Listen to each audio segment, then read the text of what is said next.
Bismillahirrahmanirrahim. Assalamualaikum warahmatullahi wabarakatuh. Alhamdulillahilladzi arsala rasulahu bil huda wa dinil haqq liyudhhirahu 'ala ad-dini kullih wa kafaa billahi shahida. Asyhadu an la ilaha illallah wahdahu rabbi la syarika lah wa asyhadu anna Muhammadan 'abduhu wa rasuluh. Qala Allah ta'ala fi kitabihil karim, ya ayyuhalladzina amanu taqullaha haqqa tuqatih wa la tamutunna illa wa antum muslimun. Amma ba'd. Para hadirin jamaah salat zuhur rahimani wa rahimakumullah. Alhamdulillah, kita bersyukur kepada Allah Subhanahu wa taala.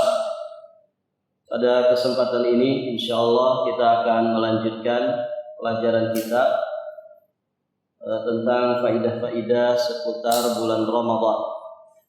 Para jamaah yang dirahmati Allah, salah satu yang mestinya kita prioritaskan di dalam menjalankan ibadah di bulan Ramadan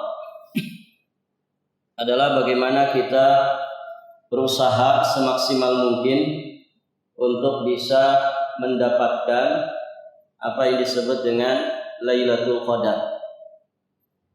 Dan tentu pembahasan ini akan sering terulang-ulang, dan para jamaah yang dirahmati Allah, semakin banyak pengulangan dari pembahasan ini, semakin kita melihat, memahami dan juga menyadari betapa agungnya, betapa mulianya satu malam ini.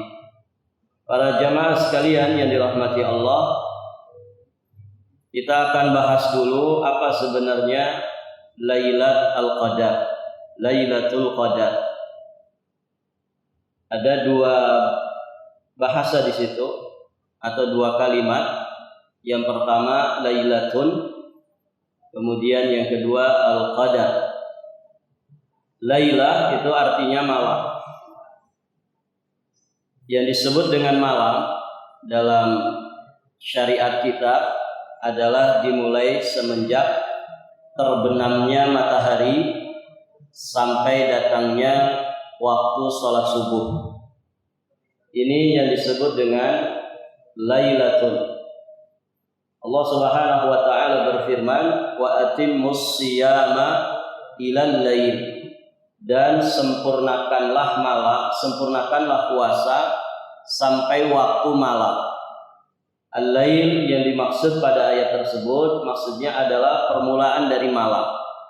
Sempurnakan puasa itu sampai datangnya malam, yakni sampai terbenamnya matahari, karena itulah awal daripada malam.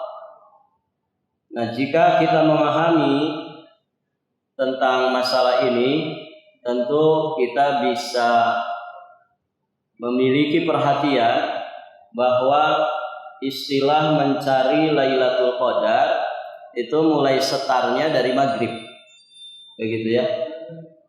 Jadi kalau kita cari Lailatul Qadar, jangan setar jam 12 malam, ya, karena berarti sudah berlalu 6 jam. Jangan carinya di jam 2 malam, tapi startnya mulai dari jam 6 atau waktu pas maghrib. Bisa jam 6, bisa jam 6 lewat. Baik, para jamaah yang dirahmati Allah. Jadi mulainya dari maghrib. Jadi orang yang sungguh-sungguh ingin mendapatkan keberkahan dari Lailatul Qadar, dia sudah bersiap siaga mulai dari maghrib. Datangnya maghrib, dia sudah siap dengan sekian banyak dari amal-amal soleh yang dia persiapkan untuk malam tersebut. Sampai kapan? Sampai datangnya waktu sholat subuh. Kalau maghrib itu jam 6, sholat subuhnya jam 5, berarti ada sekitar waktu 11 jam. Maka kalau orang fokusnya nanti saja mulainya jam 12, mulainya jam 1, dia sudah kehilangan sekian jam. Begitu ya. Jadi ini disebut dengan Lailah. Adapun Al-Qadar, para jamaah yang dirahmati Allah, para ulama banyak memberikan ta'rif ya atau penjelasan definisi tentang apa sebetulnya al-qadar. Sebagian mengatakan al-qadar itu kemuliaan, keagungan, keselamatan, keamanan. Itu al-qadar. Maka Lailatul Qadar berarti malam kemuliaan, malam keagungan, malam keamanan, malam kesejahteraan, malam keselamatan. Dan itu semua terkandung sesungguhnya di dalam makna al-qadar.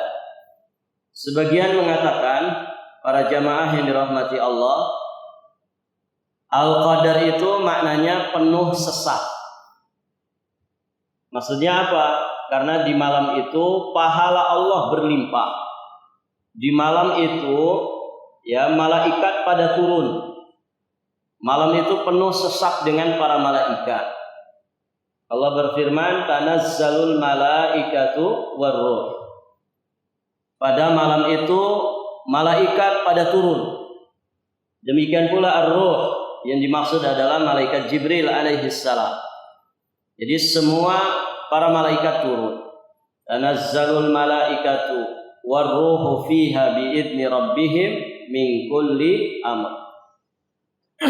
Kemudian para jamaah yang dirahmati Allah, sebagian mengatakan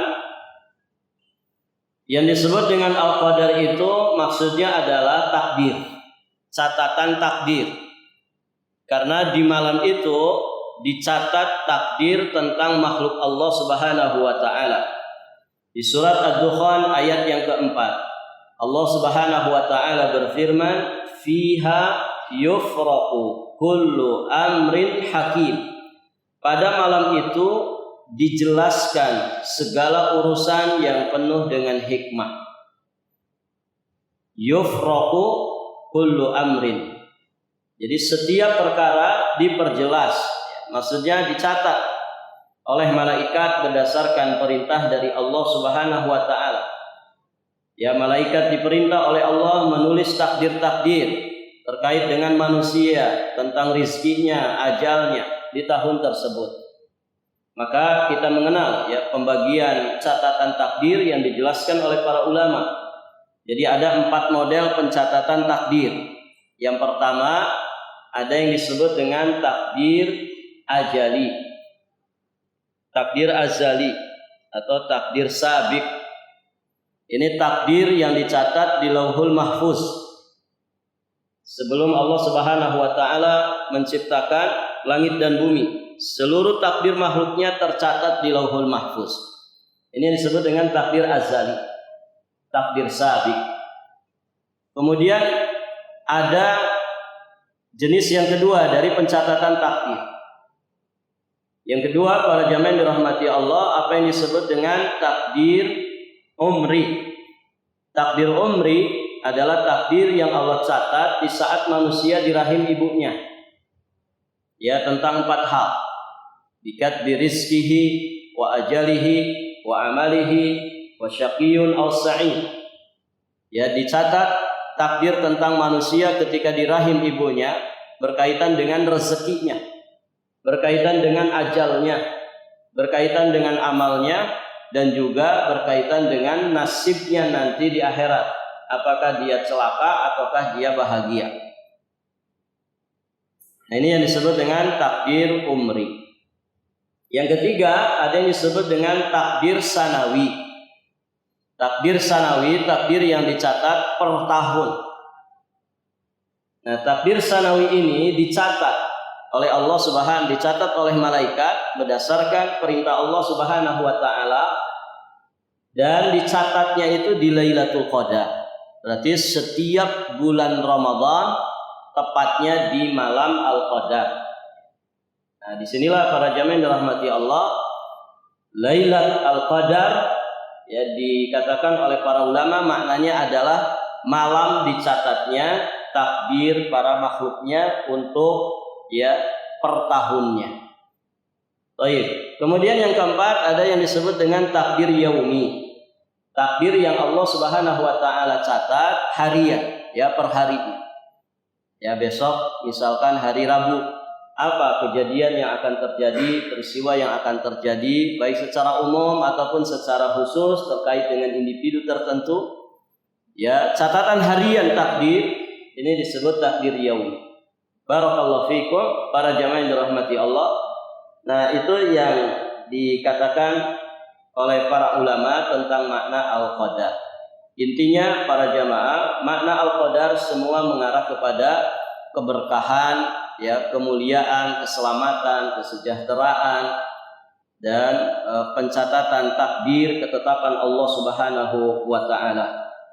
Baik, para jamaah yang dirahmati Allah. Tentang keutamaan dari Lailatul Qadar, Allah Subhanahu wa taala menyampaikan di dalam satu surat secara khusus yang disebut dengan surat Al-Qadar. Jadi kalau kita ingin mengetahui kemuliaan, keutamaan dari Lailatul Qadar, maka coba tadaburi isi kandungan makna yang begitu mendalam dari surat Al-Qadar. Allah berfirman, "Inna anzalnahu fi Lailatul Qadar."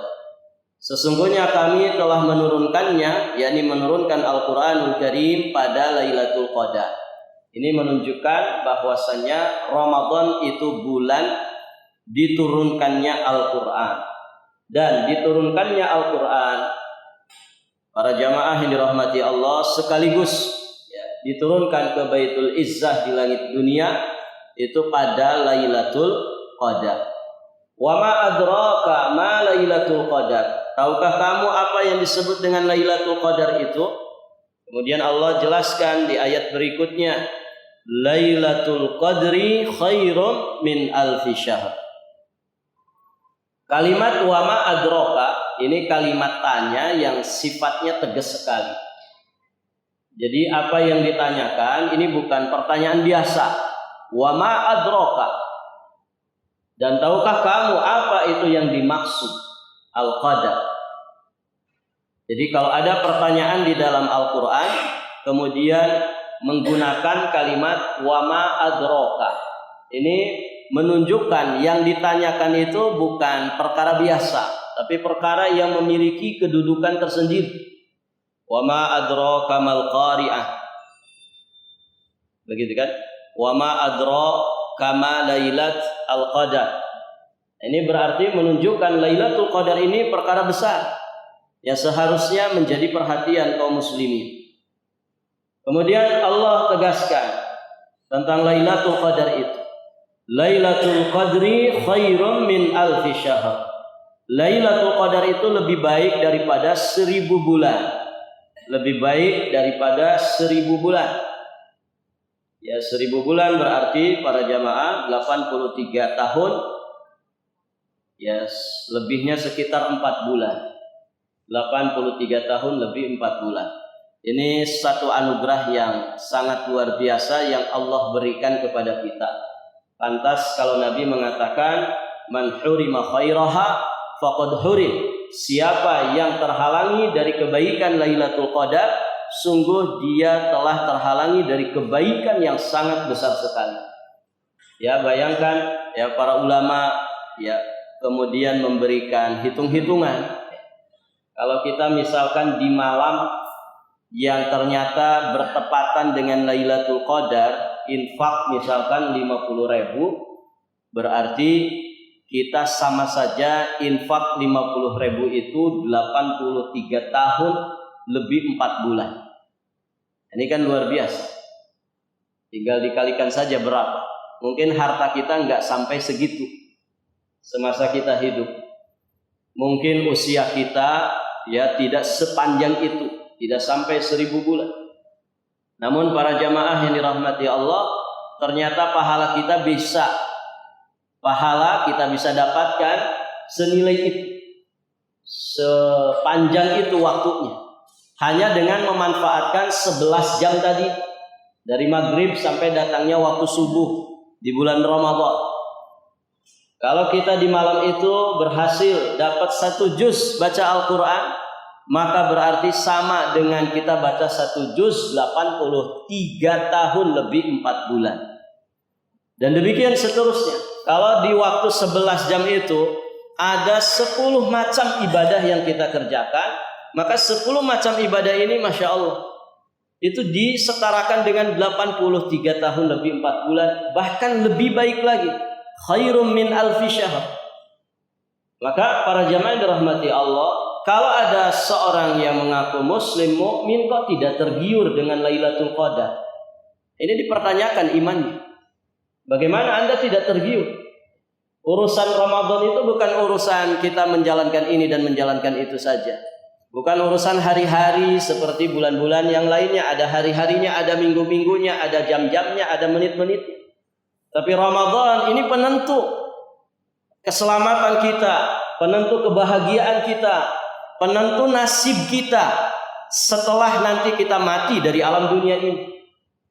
Karena ketika disia-siakan, terlalu banyak kesia-siaan pahala yang kita biarkan begitu saja.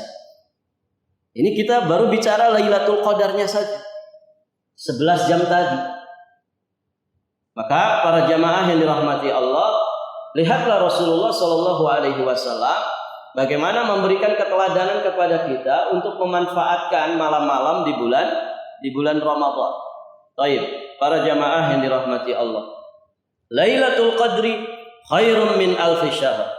Ditambah lagi keutamaan berikutnya, tanazzalul malaikatu warruh.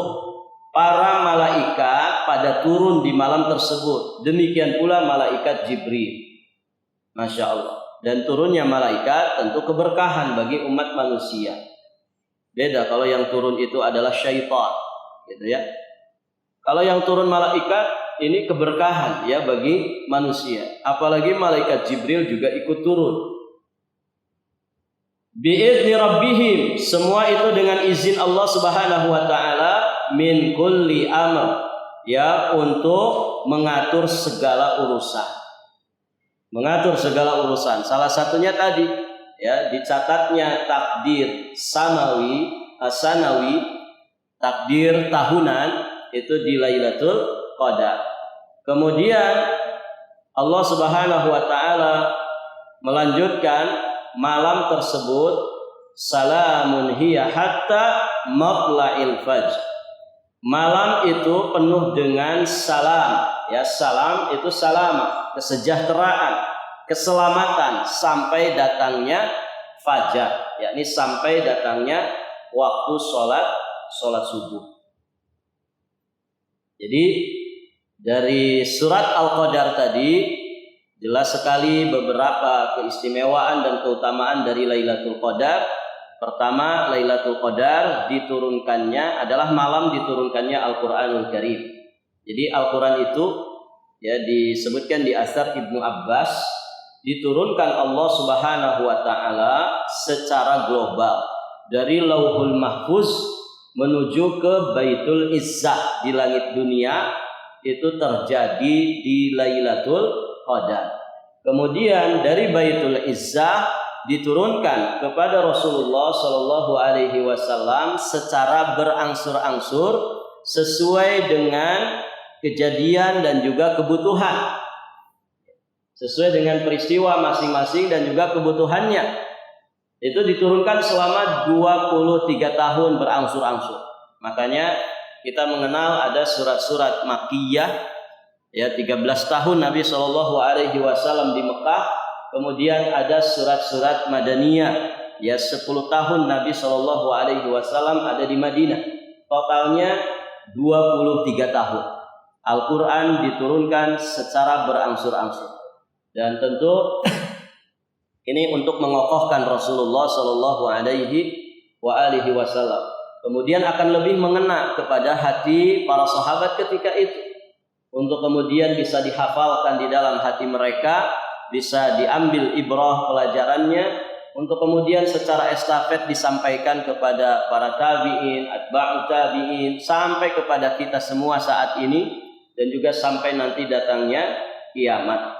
Para jamaah yang dirahmati Allah, nah itu yang pertama. Kemudian yang kedua tadi, ya, Lailatul Qadar lebih baik daripada 1000 bulan, ya. Lailatul Qadar, ya, malam turunnya para malaikat untuk mengatur segala urusan dengan izin Allah. kemudian di dalamnya penuh dengan keselamatan, kesejahteraan, keberkahan dari Allah Subhanahu wa taala. Para jamaah sekalian yang dirahmati Allah. Baik, poin berikutnya yang ingin kita ingatkan, kapan itu Lailatul Qadar? Yang pasti diketahui dan disampaikan oleh Allah dan Rasulnya, pertama, Lailatul Qadar itu terjadinya di bulan Ramadan. Dan ini sebagai bantahan bagi sebagian orang yang meyakini Lailatul Qadar itu terjadinya bukan di bulan Ramadan. Kita katakan ini terjadinya di bulan Ramadan. Kenapa? Karena Lailatul Qadar malam diturunkannya Al-Quran. Sedangkan di surat tentang puasa Al-Quran itu diturunkan di bulan Ramadan. Berarti dengan demikian dipastikan bahwa Lailatul Qadar itu terjadi ya di bulan Ramadan. Ini yang pasti. Kemudian kepastian berikutnya, para jamaah yang dirahmati Allah, yang datang kepada kita adalah kejadiannya malam, peristiwanya malam, jelas. Makanya disebut lailah. Tadi sudah kita jelaskan ya, malam itu dari kapan sampai kapan. Kemudian berikutnya, para jamaah yang dirahmati Allah, Nabi SAW mengatakan sering terjadi di 10 terakhir, ya, 10 malam terakhir bulan Ramadan. Kemudian di malam-malam ganjilnya. Nah, sampai di sini saja yang sampai kepada kita beritanya. Walaupun di beberapa asar sebagian sahabat ada yang memastikan di malam ke-27. Sebagian yang lain menyatakan di malam ke-21, 23. Intinya sampai di situ saja, di 10 malam terakhir, di malam-malam ganjilnya. Setiap tahunnya kata para ulama berpindah-pindah di 10 malam terakhir itu. Bahkan para jamaah yang dirahmati Allah, ada yang berpendapat bisa jadi ya Lailatul Qadar itu ya terjadinya di 10 pertama, di 10 kedua. Artinya dia ada di sepanjang hari-hari yang ada di bulan Ramadan. Sehingga tidak diketahui kepastiannya. Sebagian memastikan bahwa Lailatul Qadar itu ya pasti di malam itu saja. Walaupun malamnya itu di tanggal berapa, nah ini yang tidak diketahui. Tapi setiap tahunnya ya di malam itu saja. Jadi banyak versi di kalangan para ulama. Sehingga Al-Imam An-Nawawi rahimahullahu ta'ala, beliau menyatakan ya, ketika pendapat para ulama dari dalil-dalil yang ada menyatakan bahwa Lailatul Qadar itu ternyata versinya banyak sekali. Pendapat di kalangan para ulama banyak sekali. Maka ini sesungguhnya semakin memperkuat kesimpulan bahwa Lailatul Qadar itu dirahasiakan oleh Allah Subhanahu wa taala. Jadi yang pastinya di bulan Ramadan, yang pastinya di malam yang ada di hari-hari bulan Ramadan, itu saja.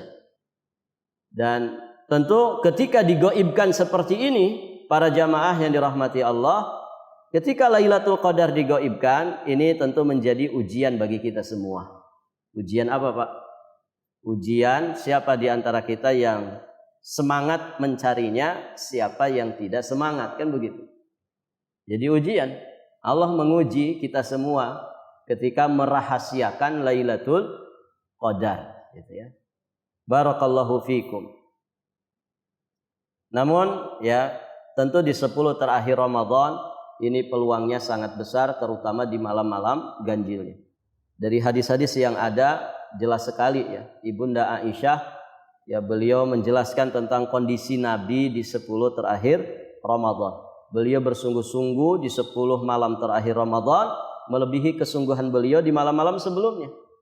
Kemudian Ibunda Aisyah juga mengatakan Nabi itu kalau masuk 10 malam terakhir Ramadan syadda mi'zarahu, dikuatkan ikat pinggangnya. Maksudnya apa? Ada dua penjelasan kata para ulama. Maksudnya Nabi tidak menggauli istri-istrinya. Jadi 10 malam terakhir Ramadan Nabi tidak menjimai istri-istrinya. Sibuk bergadang untuk melakukan ketaatan kepada Allah. Kemudian yang kedua, ini istilah, ini satu ungkapan untuk menggambarkan betapa seriusnya Nabi, bersungguh-sungguhnya Nabi di dalam menyibukkan dirinya dengan amal soleh di malam-malam tersebut. Ya, bahasa mengencangkan ikat pinggang itu, ya ini kan bahasa orang-orang semangat, kencangkan ikat pinggangmu. Maksudnya ayo semangat, ya jangan loyo, jangan lembek, begitu. Baik, para jamaah yang dirahmati Allah. Kemudian kata Ibunda Aisyah, wa aiqadha ahlahu, beliau membangunkan keluarganya untuk sama-sama beribadah, memanfaatkan waktu malam. Kemudian wa ahya lailahu, dan beliau menghidupkan malam-malamnya dengan beribadah kepada Allah. Makanya ada syariat iktikaf di 10 malam terakhir Ramadan. Dan di 10 malam terakhir Ramadan pula kita diajari satu lafaz zikir, ya, yang berbunyi Allahumma innaka afuwun tuhibbul afwa fa'fu anni. Ya Allah, sesungguhnya engkau Maha Pemaaf, mencintai kemaafan, maka maafkanlah kesalahan-kesalahanku. Demikian para jamaah yang dirahmati Allah, ini yang bisa kami sampaikan. Dan di sana juga ada poin penjelasan tentang tanda-tanda, ya, dari Lailatul Qadar. Tandanya itu bisa dilihat keesokan harinya, ya, di sebuah riwayat Ubay bin Ka'ab radhiyallahu taala anhu dikisahkan bahwa di malam Lailatul Qadar, ya, yang ternyata setelah itu diketahui itu Lailatul Qadar, ya, Nabi memerintahkan kami untuk mengisi malam itu dengan ibadah-ibadah. Kemudian di pagi harinya, ya, nampak matahari itu berwarna putih, tidak ada pancarannya.